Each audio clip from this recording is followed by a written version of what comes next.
आज हम कालीबंगा सभ्यता के नगर नियोजन के बारे में पढ़ेंगे। तो यहाँ जो कालीबंगा सभ्यता के नगर थे विकसित इसे नगरीय सभ्यता भी कहा जाता है। विकसित विकसित विकसित नगरीय सभ्यता।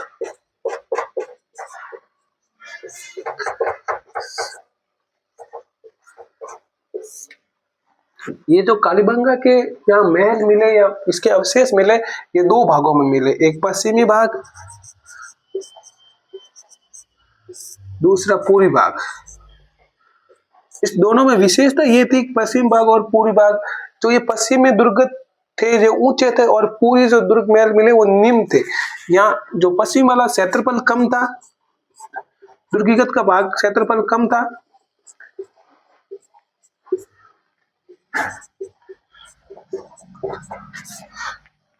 इसमें क्षेत्रफल अधिक था।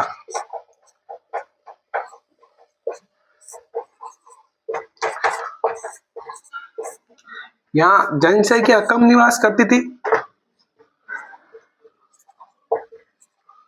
जनसंख्या कम निवास करती थी। यहाँ जनसंख्या अधिक निवास कर, क्षेत्रफल अधिक होगा तो जनसंख्या भी अधिक निवास करेगी। जनसंख्या अधिक निवास करती थी, अधिक निवास। जनसंख्या यहाँ उच्च वर्ग के लोग रहते थे, क्षेत्रफल कम है तो मतलब उच्च कुलीन वर्ग के लोग रहते थे यहाँ।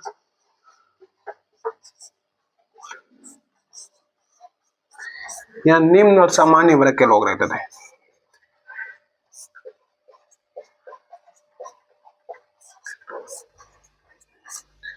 और यहाँ जो इस महल थे इसके दोहरा परकोटा था। इस महल को मतलब दोहरा परकोटा, ऐसे एक और ये दो परकोटों से घिरा हुआ था।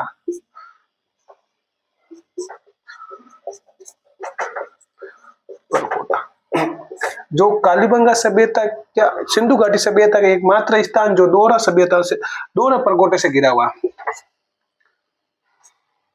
सिंधु सभ्यता एकमात्र स्थान जो दोहरे परकोटों से घिरा हुआ, दो परकोटों से घिरा हुआ, बाकी सब एक परकोटे से घिरे हुए थे। अब हम इसके बाद यहाँ के जो महल थे या जो जल निकास थी उनके बारे में और पढ़ेंगे थोड़ा सा। ये जो नगर नियोजन थी जो विश्व में जल निकास प्रणाली के लिए प्रसिद्ध थी, विश्व में जल निकास प्रणाली के लिए प्रसिद्ध थी।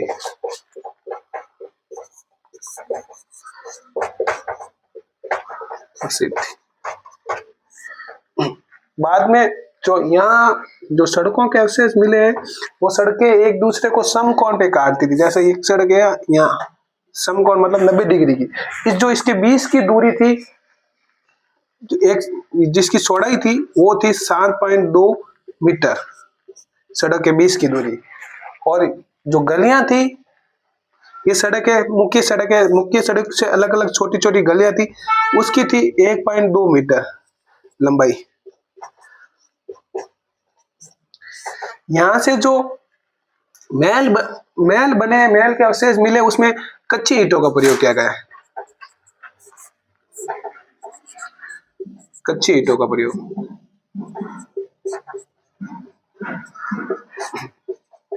कच्ची ईंटों का प्रयोग मतलब ये दिखाता है कि यहाँ गरीब बस्ती भी रहती थी और अमीर लोग भी रहते थे, इसीलिए इसको कालीबंगा सभ्यता को दिनहीन सभ्यता या गरीब सभ्यता कहा है। दिनहीन सभ्यता या दिनहीन सभ्यता कहा गया, गरीबों की सभ्यता कहा गया, सभ्यता कहा गया। जो यहाँ से जो ईंटें प्राप्त हुई है वो ईंटें अलंकृत मतलब चित्र बने हुए ईंटों पर। यहाँ से एक सबूतरा प्राप्त हुआ है, उस सबूतरे में कच्ची ईंटों का प्रयोग किया गया है।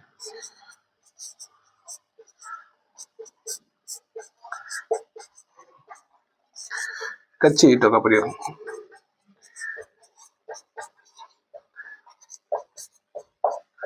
जो यहाँ से जो महल मिले हैं, नगर नियोजन जो महल है वो 2 मंजिला भी है। 2 मंजिले महल। यहाँ जो सामान्य घर मिले हैं, सामान्य घर में यहाँ 2 या 3 कक्ष मिले हैं, कक्ष थे।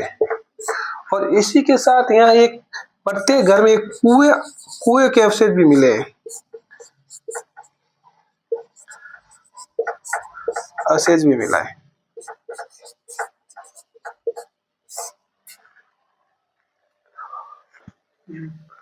अब धार्मिक जीवन, कालीबंगा सभ्यता का धार्मिक जीवन कैसा था उसके बारे में हम पढ़ेंगे। धार्मिक जीवन, कालीबंगा सभ्यता में क्या है कि यहाँ किसी प्रकार की विशेष मातृ शक्ति या किसी लोक देवता की मूर्ति प्राप्त नहीं हो, इसलिए यहाँ हम कालीबंगा सभ्यता की धार्मिक स्थिति का स्पष्ट पता नहीं कर सकते। मातृ शक्ति की मूर्ति प्राप्त नहीं हुई।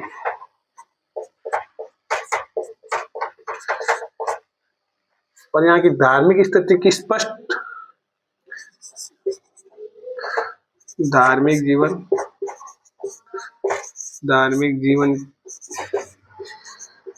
की स्पष्ट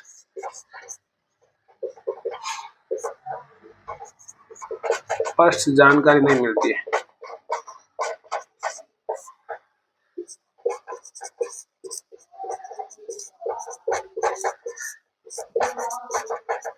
और यहां से एक 7 अग्नि वेदिकाएं मिली हैं, 7 अग्नि वेदिकाएं।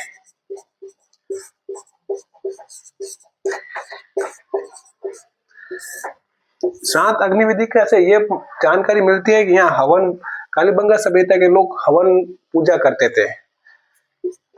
ठीक, अब हम कालीबंगा सभ्यता के फसलों के बारे में पढ़ेंगे।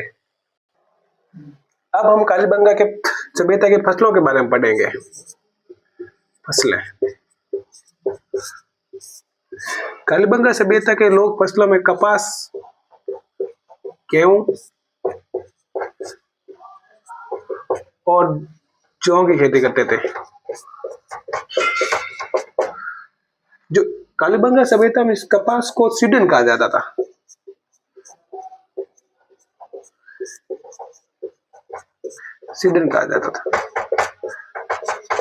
तो कालीबंगा सभ्यता में जूते खेत के प्रमाण मिले,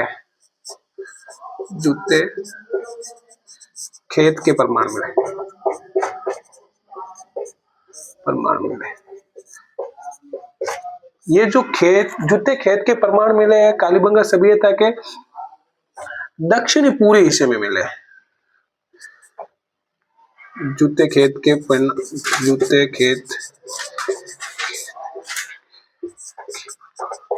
प्रमाण दक्षिण पूर्वी भाग में मिले,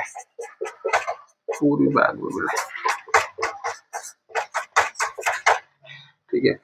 और यहाँ से जो ये खेत के प्रमाण है ये प्राक हड़प्पा कालीन है।